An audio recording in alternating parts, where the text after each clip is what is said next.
মরণ থেকে যতই পালাও, মরণ থেকে যতই পালাও, মরণ তোমায় লইবে ঘিরিয়ে। যদিও সুদূর আকাশ পানে, পালাও সেথায় লাগায় সিঁড়ি। যদিও সুদূর আকাশ পানে, পালাও সেথায় লাগায় সিঁড়ি।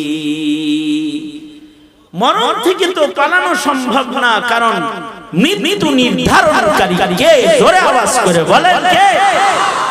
দুনিয়ায় আসার আগে মরণ হয় না অনেকে, দুনিয়া আসার সাথে সাথে মরণ হয় না।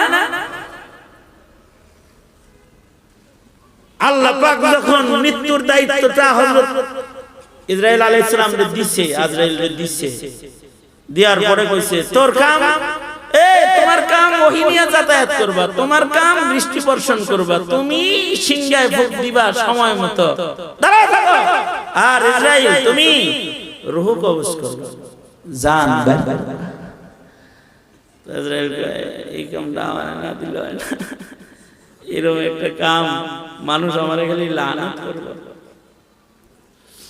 আল্লাহ পাক হযরত আজরাইলকে বললেন অসুবিধা নাই, মারবা তুমি, আমার হুকুমে রূহ কবজ করবে তুমি, কিন্তু আমি আসবাব তৈয়ার করে দেব যে কেউ তোমার কথা মনে রাখবে না। কেউ ভূমিকম্পর দৌড় দিব, কেউ নৌকা ডুবার দৌড় দিব, কেউ পুলিশের গুলির দৌড় দিব, কেউ জুলুম করার দৌড় দিব, কেউ হোঁচট খাওয়ার দৌড় দিব। এইরকমই এক একটা আসবাব তৈরি।